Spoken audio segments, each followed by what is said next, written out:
जय हिंद स्टूडेंट्स। आज की क्लास के अंदर हम कार्बन 13 एनएमआर स्पेक्ट्रोस्कोपी का सेकंड टाइप डिस्कस करने वाले हैं। टॉपिक का नाम है off resonance carbon 13 NMR spectroscopy. इससे पहले हमने broad band carbon 13 NMR spectroscopy के बारे में डिस्कस किया था। ठीक है, देखो off resonance carbon 13 NMR spectroscopy होती क्या है, पहले ये चीज़ समझिए। हमने ब्रॉड बैंड में क्या पढ़ा, पहले क्या पढ़ा हमने, ब्रॉड बैंड स्पेक्ट्रोस्कोपी में हम क्या पढ़ते हैं कि भैया हमारे पास में क्या है, 100 कार्बन की लंबी श्रृंखला है। उसमें एक ही कार्बन कार्बन 13 होगा, दूसरा कार्बन कार्बन 12 मिलेगा। कार्बन 12 मिलेगा क्यों मिलेगा, क्योंकि इसकी नेचर अबंडेंस कितनी है 1.1%, जबकि इसकी क्या है 92.8%। इसका मतलब है सर सबसे ज़्यादा घुसा हुआ ये मिलेगा हमको ऑर्गेनिक रिएक्शन में।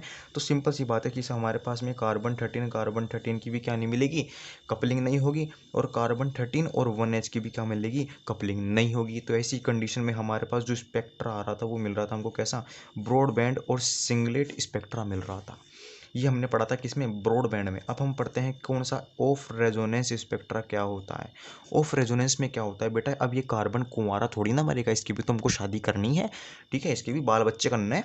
तो कार्बन 13 क्या करेगा बेटा, हमारा जो कार्बन 13 है ना, ये इसके पास में देखो बेटे हाइड्रोजन जुड़ा हुआ होगा।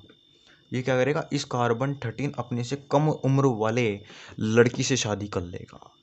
ठीक है, क्या कर ली इसने, लव मैरिज कर ली। किसके साथ में कर ली बेटे, इस कार्बन 13 ने इस हाइड्रोजन के साथ में लव मैरिज कर ली। कहने का मतलब समझ रहे हो आप, इसका मतलब ये होता है बेटे कि हमारे पास में क्या आएगा, अब सिग्नल आएगा। और वो जो सिग्नल तो आएगा ही आएगा, लेकिन वो किस में मिलेगा हमको, मल्टीप्लिसिटी में मिलेगा। कैसे मिलेगा, मल्टीप्लिसिटी में मिल रहा था। इतनी देर से हमको सिंगलेट जो वो मिल रहे थे सिग्नल, वो मिल रहे थे किसकी वजह से, ब्रॉड बैंड की वजह से। लेकिन अब यहाँ पर हो गया है ऑफ रेजोनेंस। ऑफ रेजोनेंस का मतलब है कि हमारा जो कार्बन है वो हाइड्रोजन के साथ में क्या कर लिया है, कपलिंग कर लिया है। तो इसकी वजह से अब जितने हाइड्रोजन होंगे उसके अकॉर्डिंग हम सिग्नल निकालेंगे। जैसे एग्जांपल पर मैं आपको बताता हूँ कि जैसे हमारे पास में एग्जांपल है CH3CH2OH। तो मैंने आपको एक चीज़ बता दी पहली कि n+1 के आधार पर हम क्या निकालते हैं, मल्टीप्लिसिटी निकालते हैं। क्या निकालते हैं, मल्टीप्लिसिटी निकालते हैं। अब 1H NMR स्पेक्ट्रोस्कोपी में आप क्या करते थे, मैं आपको बताता हूँ। 1H NMR स्पेक्ट्रोस्कोपी में आप हाइड्रोजन को देखकर सिग्नल निकालते थे कि भैया ये वाला हाइड्रोजन है, इसके पड़ोस में कितने हैं, ओहो 2 हैं। तो हम क्या करते थे, 2+1 करके 3 कर देते थे। इसका मतलब है उस टाइम पे हमारे पास में ये वाला हाइड्रोजन ट्रिपलेट सिग्नल देता था। किस में बता रहा हूँ मैं, 1H में बता रहा हूँ।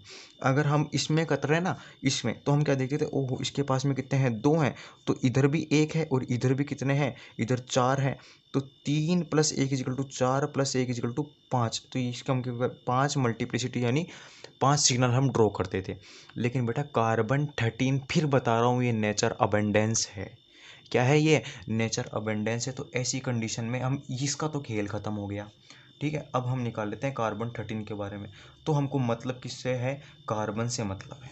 इससे मतलब है, कार्बन से मतलब है। और कार्बन 13 की कभी भी कपलिंग नहीं होती है, ये आज का रेयर पॉसिबल है। तो हमको पड़ोस वालों से मतलब ही नहीं है, पड़ोस वालों से हमको मतलब ही नहीं है। इस कार्बन के पास में कितने हाइड्रोजन है उससे मतलब है, उससे अंदर n+1 जोड़ेंगे। तो इसके पास में कितने हैं बेटे, 3+1=4। तो ये कैसा सिग्नल दे देगा, क्वाड्रेट सिग्नल दे देगा।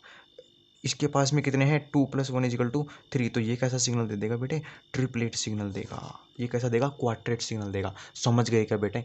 तो हमको किससे मतलब नहीं है, पड़ोसी से हमको मतलब नहीं है, हमको खुद वाले हाइड्रोजन से मतलब है। क्योंकि कपलिंग हम पड़ोसी के साथ में कर ही नहीं रहे हैं। क्योंकि जरूरी नहीं है कि ये वाला पड़ोसी हमारा कार्बन 13 हो, साला कार्बन 12 भी हो सकता है और 100% कार्बन 12 ही मिलेगा। ठीक है ना। तो पड़ोसी से तो हमको मतलब ही नहीं, उसका तो नेचर ही अलग है। वो एनएमआर इनएक्टिव है, पड़ोसी हम एक्टिव है, हमारा हाइड्रोजन एक्टिव है, बस। और कुछ ही मतलब नहीं है। मियाँ बीबी राजी तो क्या करेगा, जो भी समझ लो काजी।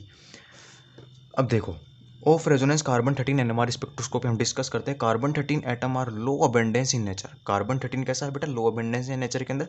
सो most of carbon 13 atoms are surrounded by carbon 12 atom. जितने भी मोस्ट ऑफ कार्बन 13 एटम्स होते हैं वो किसके चारों तरफ प्रेजेंट है, कार्बन 12 एटम्स। ठीक है, विच आर NMR इनएक्टिव, मैंने आपको बता दिया। So there is no carbon 13 coupling. But in carbon 13 NMR spectra we observe the splitting of signal.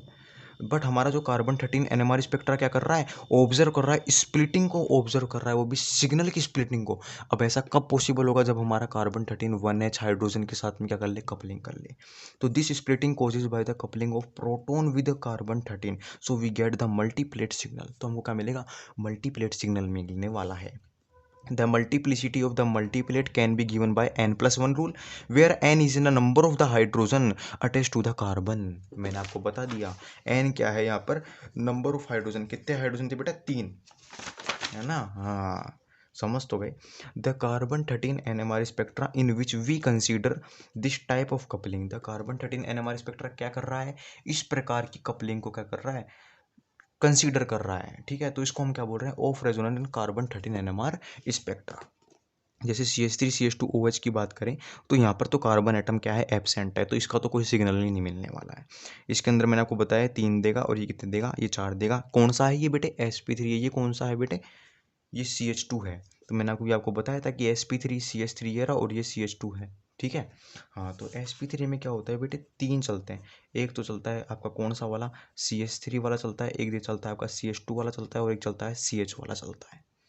तो ये जो सिग्नल देगा वो यहाँ पर देगा, ये जो सिग्नल देगा वो दे ही रखा है CH2 का, CH3 वाला देगा वो TMS के पास में देगा, यानी हायर मैग्नेटिक फील्ड, जो क्या बोलते हैं इसको, हाँ, हायर जो मैग्नेटिक फील्ड है वो ये यहाँ पर सिग्नल देगा, और ये कौन सी सिग्नल फील्ड में देगा, ये लोअर फील्ड के अंदर आपको सिग्नल देगा, ठीक है। CH3 CO CH3 की बात करते हैं तो इसके अंदर क्या है, ये वाला जो कार्बन है ये तो सिग्नल देगा नहीं। क्यों नहीं देगा, क्योंकि इसके पास में हाइड्रोजन ही नहीं है। तो ऑफ रेजोनेंस में जरूरी क्या क्या चीज़ है, इसके पास हाइड्रोजन होना चाहिए, वो हाइड्रोजन साला कार्बन से जुड़ा हुआ होना चाहिए, बस यही जरूरी है, और कुछ जरूरी नहीं है, पड़ोसी से मतलब नहीं है, ठीक है। तो इसका भी ऐसे निकल जाएगा सिग्नल। तो ये जो CO है ना, ये जो सिंगलेट पीक आपको मिल रही है वो इसी वाले की मिल रही है, क्योंकि इसके पास में कोई हाइड्रोजन प्रेजेंट नहीं है। ये क्या है, off resonance spectra which tells, ये किसके बारे में बताता है कि बेटा about number of proton attach to the particular carbon atom, कि हमारे पास में इस कार्बन एटम से कितने हाइड्रोजन जुड़ रहे हैं, वो कौन बताता है आपको, ऑफ रेजोनेंस स्पेक्ट्रा बताता है। अब इस चीज़ को समझो कि टेट्रा मिथाइलिन सिलेन के इधर पड़ोस वाला जो एरिया होता है ना, उसको बेटा अपफील्ड बोलते हैं। ये शील्डेड होता है, इसके पास में इलेक्ट्रॉन डेंसिटी हाई होती है। कहने का मतलब अगर न्यूक्लियस के चारों तरफ इलेक्ट्रॉन डेंसिटी ज़्यादा होगी तो वो कहाँ पर सिग्नल देगा, शील्डेड रीजन में। कम होगी तो वो डीशील्डेड रीजन में देगा, डाउन शील्ड में देगा। तो ये था हमारा ऑफ रेजोनेंस स्पेक्ट्रा बेटा। अभी के लिए जय हिंद, जय भारत। मिलेंगे आपसे अगली क्लास के अंदर, ठीक है।